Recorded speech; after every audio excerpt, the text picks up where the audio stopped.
Welcome to Almost Here, Round the Corner Future Technology podcasts with Richard Jacobs. Future technologies poised to transform our lives for better or worse are the focus of this podcast. Almost here means these technologies are now here and starting to be used, or just around the corner, from Bitcoin to artificial intelligence, 3D printing, blockchain, virtual reality, and more.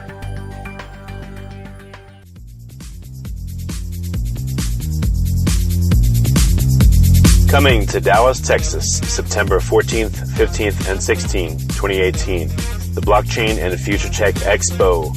This is going to be a gigantic conference of over 5,000 people.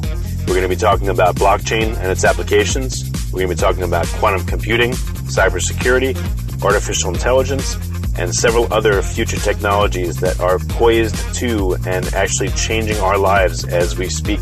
Here's why you should attend.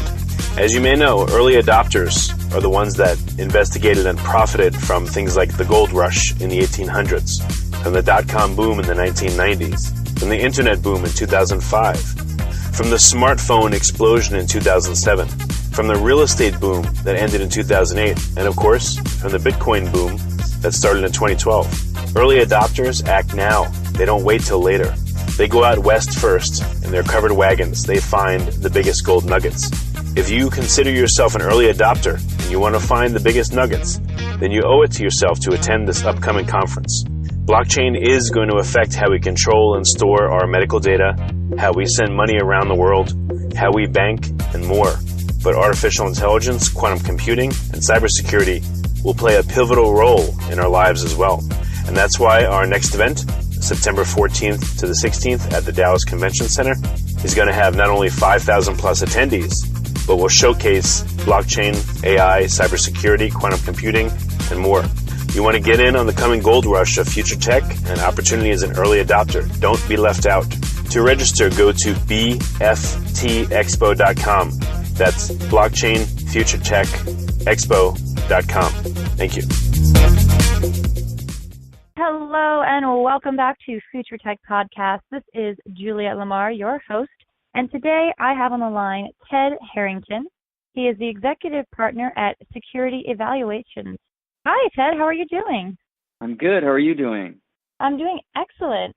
So what is a security evaluator? Is it just what it sounds like? It is indeed. Yes, what we do here at Independent Security Evaluators is we perform security assessments, help companies build their security programs, and we conduct security research. Wonderful. So on what sort of technologies? Everything or to a specific? We've covered a wide variety of technology over the years. Our core business, how we actually make money, our consulting practice primarily focuses on applications. So if you pull your phone out of your pocket and you've got all those cute little squares that are all the different things that you can do on your phone, whether it's mail or chat or fitness apps, whatever, we basically assess those types of things. I mentioned a bunch of consumer grade ones right there, but a lot of the applications actually we work on have primarily a business to business focus. But those are the types of technologies that primarily we're focused on. In our security research practice, we have looked at a lot of things much farther afield from just applications, everything from connected devices to car hacking to election hacking. You name it, we've done quite a bit. This might be a too broad of a question, but is there a most hackable thing? Like, what are the hackers up to today? Are they mostly attacking apps? Are they really working on cars and the IoT? Where are you seeing a lot of the hacker action? Well, one thing that needs to be taken into consideration as an answer to that particular question is to really understand that different attackers are motivated for different reasons. They'll carry out their attacks to pursue different end goals. And of course, all the different attacker types, they have different characteristics of access to financial resources or manpower resources or time resources. So it's an oversimplification to answer a question saying, where are hackers focusing? Because there are so many different types of hackers. We categorize them primarily into groups like organized crime, nation states, terrorist organizations, hacktivists, small group type hackers, And then, of course, there's a whole subset of all of what I just described that are insider type of threats, which fall into their own sort of subsets of opportunistic, accidental, or malicious insiders. And so when you think about it contextually like that, there's all these different attack groups, and you think about, well, why would a nation state attack something versus why would a organized crime syndicate attack something? They're going to have different motivations. Organized crime typically motivated by profit, and nation states motivated by obtaining geopolitical advantage. So when you can sort of parse things out in that way and understand these different groups attack for different reasons, then from that you can step back and realize, well, given what the objective might be of this group, why they would perform an attack, that is going to dictate the types of things that they might attack.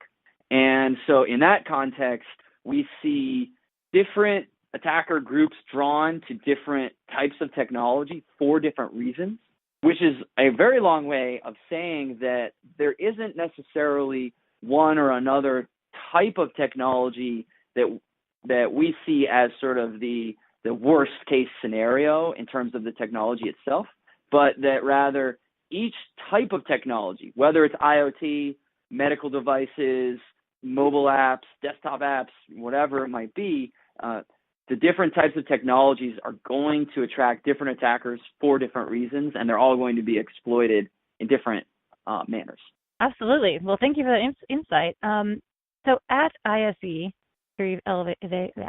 at ISE, what kind of services do you provide? So we perform primarily security assessments. Basically what that means is that companies hire us to help them look at their technology and to understand where the weaknesses in the system might be. How could the attacker exploit this technology? And of course, the reason for that is that our customers want to understand those issues so that they can remedy them before the bad guy can exploit them. And those fall into a few different categories. Our primary one winds up being application security assessments, but there are also security assessments that would be related to infrastructure. So that's both your network environment locally on premise at your company, but we're seeing a tremendous amount of infrastructure assessments that have to do with cloud. Many organizations across the board, across industries, are adopting cloud solutions, and that's a key part of infrastructure security. And then the third type of security assessment would be what we call supply chain security assessments, and that's sort of the integration of a given technology, the third parties that it integrates with, and how assets might be accessed by different parties in that supply chain. So those are our security assessments. They sort of fall into those three buckets. And then another thing that we do is we also build security programs. So an example would be we have a Fortune 50 media conglomerate that's a customer of ours, and we help them actually build out their capability around how to deal with the security issues that might be introduced by their third-party vendors who have access to this particular company's assets. And then the third silo of what we do is we deliver training. So for companies who are building software and they want to understand how to better integrate security into their build process, and they want to understand it from the perspective, not in theory of someone who says, oh, this is a principle of security design, but the combination of theory and practice, from someone who actually knows how to rip apart systems, which is what we do, then that is the kind of organization who hires us for training. So when clients come to you, do you usually offer all three of these things together as a package, or do people pick and choose? Walk us through what your clients go through when they're working with you. Yeah, so it really depends what the client needs. What we found is that the organizations who get the most value out of us, they actually like to engage us in some aspect across all three of those. Really, the core, the foundation of the relationship is really all about the security assessment. Through the security assessment, we get to learn the technology, we understand the business context around why the technology exists, who the users are, why someone would want to pay to use this company's service, et cetera, by understanding that intersection of the business and the technology, we're not only able to deliver the security assessment, but also help them build out their capabilities in the program building. And then for those organizations who then also hire us for training, we now are able to deliver more effective training because we understand the technology, which understanding we have obtained through the delivery of the security assessment. So usually almost all of our customers have us engaged for a security assessment, and then some will then engage us for the other things as well, as they basically all build on each other. Absolutely. And when a company comes to you, they're putting a lot of trust in you guys to help them with the security, because security is the utmost important thing for most companies these days. And you guys have some really great core values. So that's nice to know within a company that you have things that you stand for, that you're not willing to compromise on, such as integrity, quality, dedication, education, and that's really great to see. Yeah, they definitely dictate everything that we do. They really manifest themselves in a number of ways. Some of the things that have really been exciting that we have been able to do at our organization is publish security research. And I could talk a little bit about some of our more well-known examples in a moment. But what's really cool to for me as an entrepreneur and as a leader in our company, one of the things that I find really stimulating and inspiring is being able to do things that matter, right? And do them in a way that are consistent with those qualities that you enumerated. And security research is a great way to do that, because what we're able to do is to contribute things back to the communities from which we consume. We learn a lot from other security researchers. And by us then producing security research, we're able to give back to that community. And we're also able to show the world actually how we truly live those values. Our security research is very much defined by quality. It's very rigorous. It's very groundbreaking. We are often researching issues that we think are important issues for industries to be aware of and to really think about. And then, of course, all of the other values manifest as well. So it's not just quality, but it's the integrity of doing the right thing for the industry. We do this. We publish this research. We give it away for free. We don't charge for it. And you can replicate that same line of thinking down the line of all of our values and why they would resonate with the delivery of security research. Wonderful. I mean, that really resonates, I think, with a great many people, with research and education being at the forefront of our technological world, really. Can you go dive into some of the research that you've been doing and some of the things you've been learning through that? Sure. Yeah, so we've been around as a company since 2005, which in security years, which is kind of like dog years, that's a very long time. When you think about this industry that in so many ways is still new. We don't think it's new. We've been doing it for a really long time, but in a lot of ways, the world is still figuring security out. And we think about over that lifespan, there's been this really interesting progression from we started as sort of doing these cool hacks, and then we've continued to do more cool hacks, and then it evolved to a point where now we're sort of this activist industry advisor, almost very central resource to industries, where we've grown beyond even just the cool hacks to now say, okay, industry leaders, here's how you solve real problems at an industry level as delivered from a technical expert. And some of those sort of cool hacks that have led us from our point A 13 years ago to where we are today is we actually came out of a piece of security research. We were born out of the PhD program at Johns Hopkins, and the first piece of research we published was around car hacking. And we actually found a way to start a Ford automobile without the authentic key.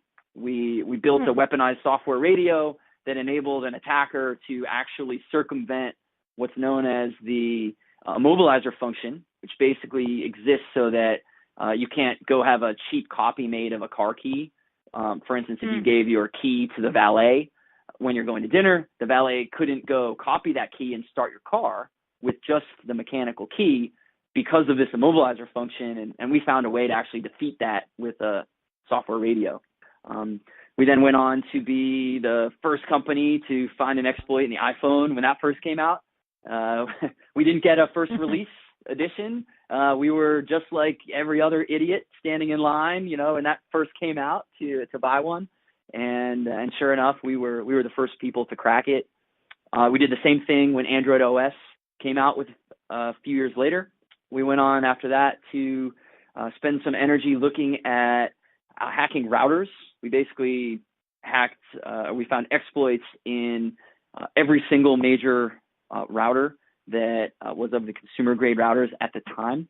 We then went on to our most recent research focused on medical devices. And we spent a couple years studying how an attacker could actually exploit passive medical devices like the patient monitor, which is the screen that you see next to a bed that shows your heart rate and a few other vital signs. We found how you could exploit that in a way that would influence the way a physician behaves and could potentially make the physician actually administer some damaging care, so hurt the patient or not help the patient who needs care, things like that. Wow, that's really dangerous. It's really dangerous, and it's pretty scary. I mean, when you think about digital assets, right? That's the most important digital asset that could possibly exist. More important than credit cards, more important than your social security number, more important than your banking information. We're literally talking about patient safety, and that was why we wanted to study that one. Wow. So you guys have been around since 2005. You are at the forefront of a lot of really exciting, scary research. Where do you see the industry going? Well, in a certain sense, so there's a good answer to that, and there's a disappointing answer to that. Maybe we'll start with the disappointing answer. The disappointing answer is that, unfortunately, I think that we're going to continue to see many of the same types of issues consistently introduced to technology over and over and over again. And what I mean by that is that you can look over the history of evolution of technology, and as you look at these major transformations, and those transformations include things like the adoption of bring your own device, mobile types of computing that's now brought into the workplace. You can consider the migration to cloud, which is certainly still underway right now. Those are a couple great examples of migrations in technology where an innovation happened and then widespread adoption immediately followed. And from a security standpoint, so many security issues have been introduced through these migrations in ways that are consistently reintroduced, I should say. And what's happening is basically what happens is that the fundamental principles, the security principles that dictate how you build secure systems, they don't wind up being adhered to throughout these new introductions. And so we're seeing it with connected devices, with the Internet of Things, widespread reintroduction of security issues, and not because these are new issues, but because their failure to adhere to well understood and known security principles. We'll see that again with the deployment of technology around blockchain and cryptocurrencies, and we'll see it with whatever it is that comes next, 4 or 5 years down the road. So that's sort of the disappointing answer to your question. Like, what does the future hold? Well, the future holds some more of the same, but that is not all bleak. That would be a very pessimistic way to look at the world if that was the only thing we focused on. From a positive standpoint, some of the things that I see that are happening that are really exciting are things like the fact that companies really are starting to prioritize security in ways that even as recently as a couple years ago, companies weren't not only not prioritizing security, they didn't even necessarily understand it. And so now the companies are slowly starting to invest in the ways that they should invest, both in terms of, and I'm not talking about just investing in hiring companies like us. I'm talking about investing in their own people, having the appropriate headcount, and making sure those are the right people doing the right jobs, reporting to the right executives with the right training, all that stuff. And that's a slow process. But the fact that it's starting to move in that direction is a really positive thing, and it will take time. But the fact that the process is starting means that a brighter security future can be arrived at. That is much more uplifting than the first answer. Seriously. Is it just sheer laziness that people are not, when they have these new technologies, that they're making the same mistakes? Why do you think that keeps recurring? So I think about that question a lot. It's a really good question. And actually my hypothesis is not laziness, but rather it's market conditions that drive this. So if you can put yourself in the shoes of an innovator, or in the context of innovation is probably the better way to think about it. What happens with each one of these technology migrations, they sort of follow the same steps. The first step is some innovation happens. Apple was the first person to put computing in your pocket with the iPhone, but that's just one example. There are plenty of examples of the first person to connect a connected device, and now we have the Internet of Things, right? So someone innovates. The immediate step after innovation is there is a rush to meet market demand. Because what happens is you have this new technology, it delivers great new benefits either to consumers or to businesses or to both. And with this great opportunity comes the opportunity for monetization. And so now companies will say, well, great, there's appetite and there's interest in this particular solution. So I need to rush to get a solution to market that will satisfy this demand. And that's a good thing. And there's all kinds of economic and business research that demonstrates there's an enormous drop-off of market share capture of the difference between being first mover and anything after first mover. So these market conditions drive innovators to get their solution into the market. And oftentimes security is, and I must say erroneously, but oftentimes security is erroneously seen as something that slows down the development process and thus slows down the ability to rush to market. And so that really is why security is not usually first and foremost of a differentiating feature set of innovative technologies. And only after some time of people like myself and my peers, banging the drum of why security matters for that type of technology, will security really start to then be better implemented. And so it's just a process that takes time. Absolutely. And it makes sense. These people are driven by very real factors in the industry that are causing them to make decisions that maybe aren't the best. And that's an age-old problem with everything, really. So with security evaluators, you guys are making it a lot simpler for innovators to come and get their products off the ground, but also in a safe manner. Yep, exactly. I like to think of us as enablers in that we help businesses use security as a differentiator. We help them accomplish their goals. A lot of times to the uninformed organization, they see security as the person who's going to come in and say, no, you can't do that.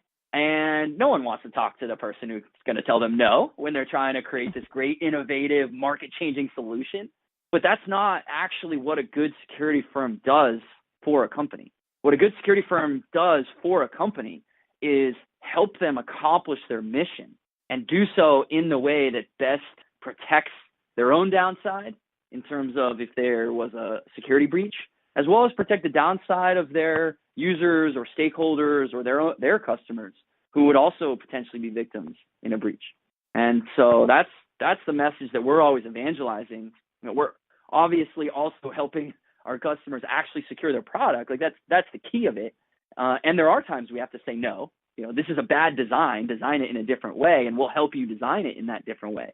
That does happen, but certainly we share the same common end goal, which is how do you get a great product to market? And that's exactly what we are here to do for our customers. Well, I can hear it in your voice and the energy, and the experience that you're speaking from really is coming through. And I think that people would really appreciate that moving forward. You're a yes man, not a no man. I appreciate that. How can people get in touch with you? What is the easiest way for companies to come and get set up with your service? Probably the easiest would be to just visit our website, and there's obviously contact information right there. That's securityevaluators.com. Super easy to go visit us there. You can also read a bunch of the research that we've done to sort of get a taste for the kinds of work that we do. But that would definitely be the best. You could also find me on LinkedIn. It's Ted Harrington, pretty easy to find. Or you can hit me on Twitter @SecurityTed.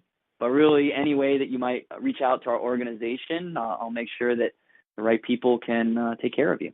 Wonderful. Well, thank you so much for joining us today, Ted. It's been really eye-opening. Well, thank you so much for having me. I hope this was helpful. Absolutely. That was Ted Harrington, the executive partner at securityevaluators.com. This has been Juliet Lamar with Future Tech Podcast. Thank you so much for joining in. Coming to Dallas, Texas, September 14th, 15th, and 16th, 2018, the Blockchain and Future Tech Expo. This is going to be a gigantic conference of over 5,000 people. We're going to be talking about blockchain and its applications. We're going to be talking about quantum computing, cybersecurity, artificial intelligence, and several other future technologies that are poised to and actually changing our lives as we speak. Here's why you should attend. As you may know, early adopters are the ones that investigated and profited from things like the gold rush in the 1800s, from the dot-com boom in the 1990s, from the internet boom in 2005, from the smartphone explosion in 2007, from the real estate boom that ended in 2008, and of course, from the Bitcoin boom that started in 2012. Early adopters act now. They don't wait till later. They go out west first. In their covered wagons, they find the biggest gold nuggets. If you consider yourself an early adopter and you want to find the biggest nuggets, then you owe it to yourself to attend this upcoming conference. Blockchain is going to affect how we control and store our medical data, how we send money around the world, how we bank, and more. But artificial intelligence, quantum computing, and cybersecurity will play a pivotal role in our lives as well. And that's why our next event, September 14th to the 16th at the Dallas Convention Center, is going to have not only 5,000 plus attendees, but will showcase blockchain, AI, cybersecurity, quantum computing, and more. You want to get in on the coming gold rush of future tech and opportunity as an early adopter. Don't be left out. To register, go to bftexpo.com. That's blockchainfuturetechexpo.com. Thank you. You have been listening to Almost Here, Around the Corner Future Technology Podcast with Richard Jacobs. Subscribe to this podcast, post a review to discover more future technologies that are poised to transform our lives for better or worse, such as Bitcoin, artificial intelligence, 3D printing, blockchain, virtual reality, and more.